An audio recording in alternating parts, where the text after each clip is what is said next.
ቤተሰቦቼ ይሄን ቪዲዮ ላይክ፣ ሼር፣ ሰብስክራይብ እያደረጋችሁ ነፍስ ይማር እያላችሁ ለአባታችን ሁላችሁም ጸሎት እንድታደርጉ ይፈጸማል። ሁላችሁም ከጎናችን እንድትሆኑ እንጠይቃለን። በኑር መስጊድ ምንሰግድ ይሆናል። ከዛ ውጭ የመቃብር ስፍራቸውን በተመለከተ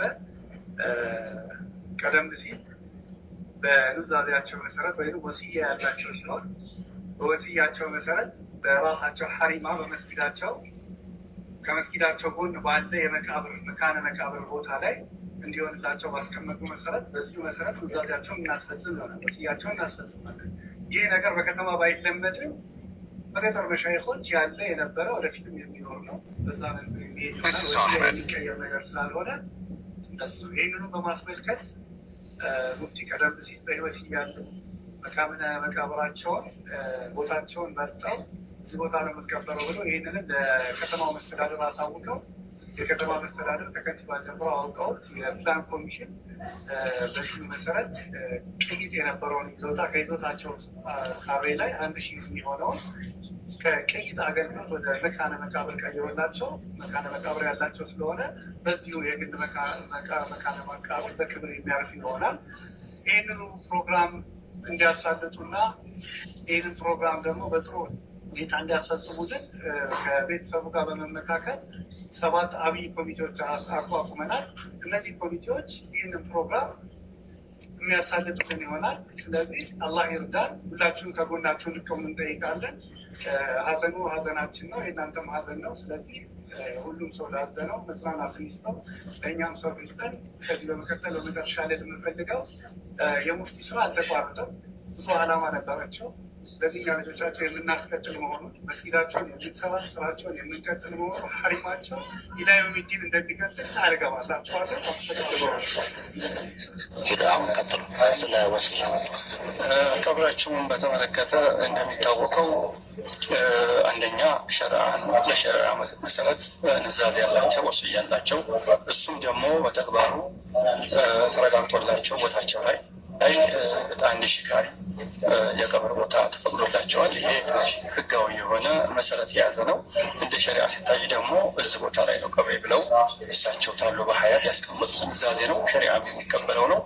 ይህንን ሸሪዓ የሚያስከብረው ስለሆነ ከዛም አንጻራዊ ደግሞ በዶክሜንት የተረጋገጠ ያ ቦታ የተፈቀደላቸው ማስረጃ ያለው ካርታም የተዘጋጀለት ያ ቦታ 1000 ካሬው ላይ የቀብር ስነ ስርዓት የእሳቸው ይፈጸማል። የቤተሰብ ቀጣይ የሚሆንበት መንገድ እንዳለ ነው የምናውቀውና ንጽህና ሀቅ የሆነ ቀብራቸው እዛ ላይ ነው የሚፈጸመው። አባታችን ሀጅ እንግዲህ በዛሬው ዕለት የቀብር ስነ ስርዓታቸው በንዛዜያቸው መሰረት ይፈጸማል በትልቁ መስጂድ።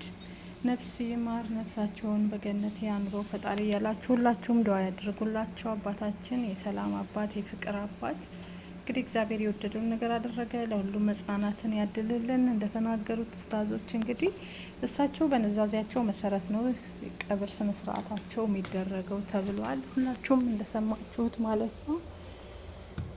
ትልቅ አባት ማጣት በጣም ያሳዝናል። ስለእውነት ስለሳቸው ሁሉም ሰው በጣም አንብቷል። እዚህ ጋር የእስልምና እምነት ተከታዮች ብቻ ሳይሆኑ ሞላው የኢትዮጵያ ሕዝብ ነው ያዘነ ማለት ነው። ድፍን ኢትዮጵያዊ የሆነ እሳቸውን የሚያውቅ ሰው ያላዘነ ያላለቀሰ የለም። እንግዲህ የቀብር ስነ ስርዓታቸው ዛሬ 10 ሰዓት ላይ ይፈጸማል። ሁላችሁም በመስጊዱ እንግዲህ ሙስሊሞችም እየሰገዳችሁ ኦርቶዶክሶችም ጸሎት አድርጋችሁ አባታችንን ሸኟቸው እንላለን።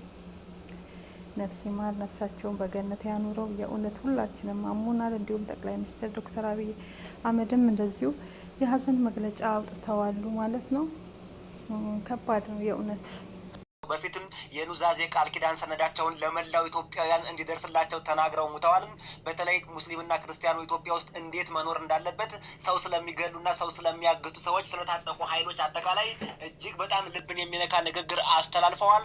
እንዲሁም ስለ ፖለቲከኞች ስለሚፈጥሩት ችግር፣ ወደፊት ኢትዮጵያ ምን መሆን እንዳለባት ህዝቡ ሊያውቀው ሊሰማው የሚገባው እጅግ አስተማሪም ብቻ ሳይሆን ለኢትዮጵያ ጠቃሚ የሆነ መልእክት አስተላልፈዋል። እንዲሁም የእሳቸው ዜና እረፍት በአጠቃላይ በመላው አረብ በዜና እየተላለፈ ነው። የተወሰኑትን አቅርበንላችኋል።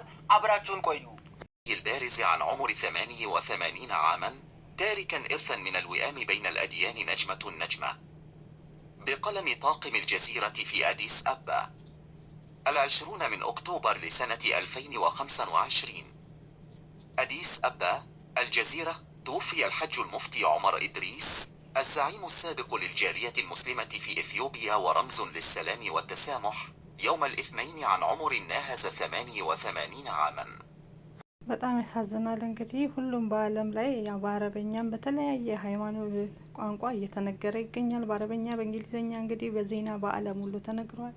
አይደለም የራሳቸው ዜጋቸው ያልሆነ ህዝብ በሙሉ ነው አባታችንን የሚወዳቸው የእውነት የፍቅር አባት የእውነት አባት የሰላም አባት ናቸው። እንዲሁም በተናዘዙት መሰረት እንግዲህ ንዛዜያቸውን ሰው መግደል ሰው ማሀገት በሚባለው ነገር ላይ ይሄ ነገር ጥሩ እንዳልሆነ መጥፎ እንደሆነ ኢትዮጵያን ተከባብረን ተዋደን በአንድነት መኖር እንዳለብን የሚል ልብ የሚነካ ልብ የሚሰብር እንግዲህ ንዛዜ አስተላልፈዋል። እንደሰማ ነው በጣም ያሳዝናል። የእውነት ከቀብር ቦታቸው ጀምሮ እንዲሁም ለኢትዮጵያን እንዴት አብሮ መኖር እንዳለበት መስጂዶች እንዴት እንደሚሰሩ በአጠቃላይ ያስተላለፉት መልእክት ማለት ነው ኢትዮጵያንን የሚጠቅም ነገር አስተላልፈዋል። ለትውልድ ጥሩ ነገር መልካም ነገር አስተላልፈዋል። እንግዲህ ትውልድ የምሰማ ከሆነ ከአባታችን ተማር ሌላ ምንም ስለማይባል ማለት ነው። እንግዲህ እሳቸው እንደሰማችሁት መልእክታቸውን ባስተላለፉት የእውነት ያሳዝናል። መባላት፣ መጣላት፣ ሰው ማገት፣ ሰው መግደል፣ መጋደል እንደሌለብን ኢትዮጵያን እንዴት አብረን መኖር እንዳለብን በተለይ የሙስሊምና የኦርቶዶክስ እምነት ተከታዮችን በሚመለከት ሃይማኖታችንን እንዴት አብረን ተስማምተን በፍቅር መኖር እንዳለብን አባታችን የፍቅር አባት እንግዲህ ፍቅርን ሰብከው ነው በንዛዜያቸውም ወደ ፈጣሪያቸው የሄዱት። እዚህ ራሱ መልካም ነገር አስተላልፈው ነው የሄዱት። የእሳቸው እንግዲህ ጸሎታቸው ዱዓቸው ከፈጣሪ ጋር እሱ ደግሞ ይርዳን እንላለን። ኢትዮጵያ ሀገራችንን ሰላም ያድርግልን። እሳቸውን በተናገሩት መልክ እንግዲህ ህዝቡ እውነት ይህንን ነገር ሰምቶ ቢተገብረው ደስ ይለናል። የእኛ ህዝብ እንግዲህ አይሰማም። እንዳያችሁት ነው እርስ በርስ መባላትን፣ መገዳደልን፣ ልጅ ማገት፣ ሰው ማገት የተለመደ ነው። ለነዚህም በጣም ብዙ መልእክቶችን አስተላልፈዋል። እንግዲህ ጆሮ ያለው ይስማ ከአባታችን፣ ጆሮ የሌለው ምንም አይደረግም አይደል? አይገደድም ሰው። ጆሮ ያለው ደግሞ ይስማ፣ ሰምቶ ይረዳ ማለት ነው። ምንድነው ወዴት ነው እንዴት ነው የሚለው እስኪ ጆሮአችሁን ኩርኩር አድርጉና ስሙ። በዛሬው ዕለት በ10 ሰዓት ላይ የቀብር ስነ ስርዓታቸው ይፈጸማል። አባታችን ነፍስ ይማር፣ ነፍሳቸውን በአጸደ ገነት ያኑርልን። ለሞላ ኢትዮጵያን ዓለም ላይ ላሉ ህዝቦች በሳቸው ሞት ያዘኑ የተከዙ የእውነት ለሁሉም መጽናናትን ያድልልን። ፈጣሪ ሰብሩን ይስጣቸው። አባታችን የዓለም አባት ናቸው ማለት ወይ ሙስሊምን ወይ ደግሞ አንድን ኢትዮጵያዊን ብቻ አይደለም የሚወክሉት ማለት ነው። እሳቸው በዓለም ላይ ያለ ህዝብ ያውቃቸዋል፣ ይወዳቸዋል፣ ያከብራቸዋል። ግርማ ሞገስ ናቸው፣ ፍቅር ናቸው፣ አንደበተ ርቱዕ ናቸው። ከምር በጣም ሁላችንም በጣም አዝነናል። ነፍሳቸውን በአጸደ ገነት ያኑርልን ፈጣሪ የጀነት ያድርጋቸው። ሁላችሁም በጸሎት በዱዓ አስቧቸው፣ የሰማይ ቤታቸው ይመር። እኔ ከሁሉም በላይ ደግሞ እውነት ተናዘው የተናዘዙት ንዛዜ ለኢትዮጵያን ያስተላለፉት ንዛዜ በጣም ነው ልብ የሚሰብረው ማለት ነው። ያለውን ሁኔታ ስለሚያውቁ እቺን ነገር ተናዘው መሞታቸው ያሳዝናል በጣም። ምናክል እንደሚያስቡን አያችሁ። እግዚአብሔር ደግሞ ያስባቸው ነው ምለው።